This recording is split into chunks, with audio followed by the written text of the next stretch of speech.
Welcome to DIY Easy Crafts and Knifemaking.com. Today we're going to take a look at part 3 of building this flame-themed chef's knife. Now I went a little bit out of order here. I did one video showing how I poured or cast the handles for this knife. The second video is actually going to be published next, so I'm going a little bit out of order.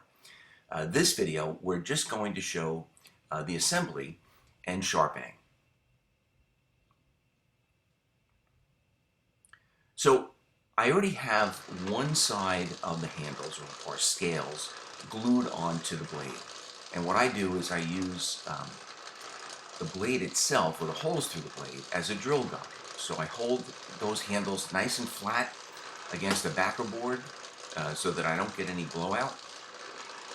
And then I just carefully drill straight through each one. And the process that I use, I'll then glue the second half of the scales on.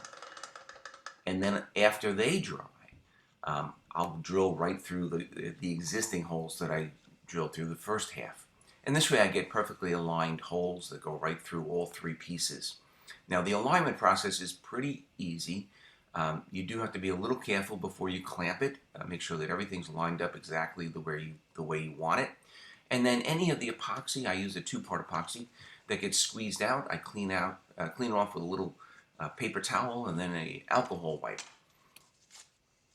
And I get off any, if I happen to touch the blade with a little of the epoxy, that alcohol wipe gets all of that off very easily. So like I said before, after that side dries, I go back over to the drill press. I note that I've always used a piece of wood as a backer board, and I've also got a clamp there that would prevent that blade from spinning just in case it got caught. I cut off the majority of the scale material, the excess scale material, just on a bandsaw. It just reduces the amount of grinding that I have to do. And then I finish profiling the handles right on the 2x72. I use a 90-degree table, and I basically just profile the whole outside of the handle down to a point where I just start hearing it contact with the metal tang. And you can let that belt hang off one side so that you can really do the curves a little bit easier. I then glued the stainless steel pins in place. I used the size F drill bit when I drilled those holes, so they're slightly oversized, so that the pins go in nice and easily. After they dry, you have to use a coarse grit belt to grind those smooth. And then you cool it very, very frequently. You don't want those pins to get super hot and ruin the handle material. You also don't want to leave really deep scratch marks from a coarse grit belt, so it's kind of a balancing.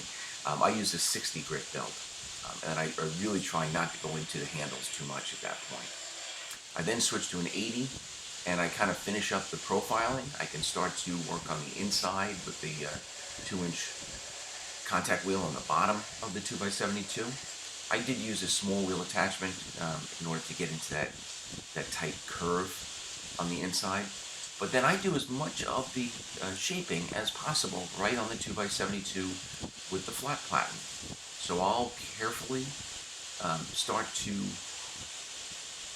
grind the curve on the top of the knife handles.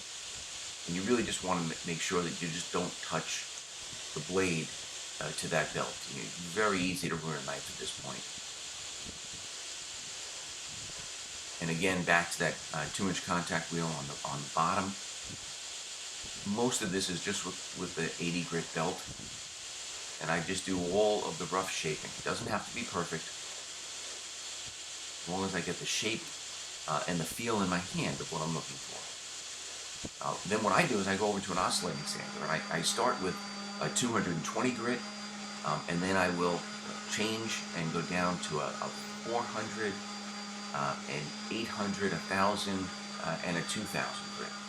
It's kind of important to get down to that 1,500 to 2,000 grit before polishing on the buffing wheel, especially with these epoxy scales. I do some hand sanding in between each grit. So I really just take the paper off of the oscillating sander and then also do some hand sanding with it. I just, with my hands, I get into the curves a little bit nicer. This whole process, even though it sounds like I go through, quite a few different grits of paper, it really doesn't take very long. So the final step in this knife project is going to be to sharpen the knife. So I established that micro bevel with a 120 grit belt.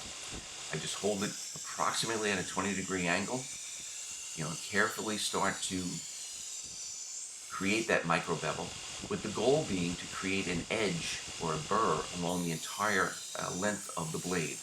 I then flip and do the other side, and I want to create a burr along that entire edge of the blade. Then I change belts, and I'll go down from this 120 to a 240 to about an 800, and I'll work my way down to 1,000 grit. Each time I'm slowing down the belt sander a little bit, because as you get to that 2,000 grit belt, which I'm on here, you're really not grinding too much. You're really polishing more than you are grinding. But you still want to create that burr along the entire edge. So I'm going through a total of 4, at the most 5 different belts. I'm only spending a couple minutes on each. Doesn't take long. And then the final step is to use a leather stroping belt. Now, I don't use this under power. I know a lot of people do. I just use the belt sander kind of as a way of holding it in position. And this very quickly gives me literally a razor sharp edge.